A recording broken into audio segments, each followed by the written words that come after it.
My name is Tiffany D'Souza. I'm the founder and board chair for CLCL Foundation. Thank you for this opportunity to speak and listen to the thoughts of other local residents regarding this ordinance allowing CLCL Foundation to lease the Brick Civic building and provide free access to donated clothing, linens, hygiene products, cleaning supplies, kids items, and more. I would first like to correct a small misunderstanding regarding the population the Community Thread store will serve. Yes, families will have access to this store, but so too will elderly, disabled, veterans, young people, homeless, kinship foster parents, and more.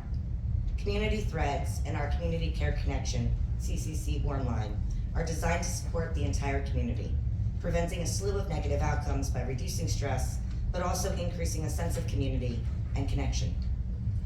It is time we normalize help, and I know our community is filled with people seeking to donate to those in need, oftentimes begging for items to not be wasted or thrown away. I also know the generosity of the community more than most. I ran away 24 years ago last week. I was 17 and it was very cold.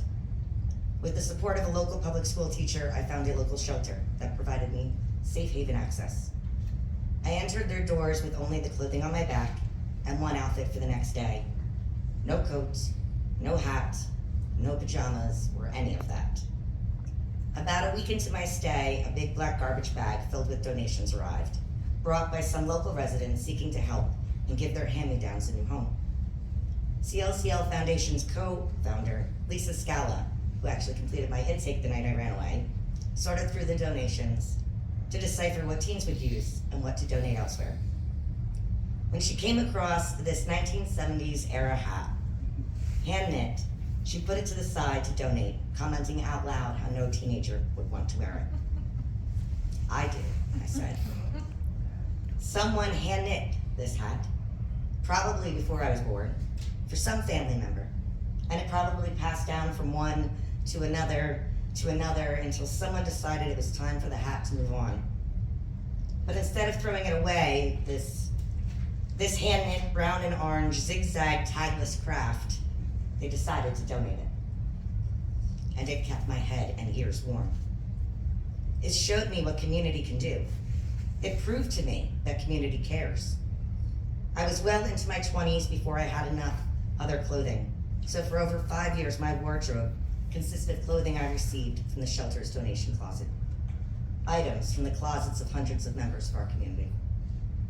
When I had nothing else, the community unknowingly lifted me up, restored my hope, provided me solace and support, and transformed my outlook, and therefore my outcomes. I stand here the product of help, proof that if we ask, help is available. But when it is not available, it is up to community to create it. I have no doubt that Community Threads will be flooded with donations and volunteers because we all want to help sometimes. We all need help sometimes. And we all want to help in whatever way we can.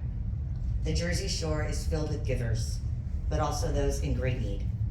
By providing this resource, CLCL is another step closer to establishing a donation referral and delivery system that allows concerned community members to refer, not report, each other for help. Because we are Jersey Shore strong and we never turn our backs on our neighbors. CLCL and Community Threads are about community helping community. Thank you very much. Thank you.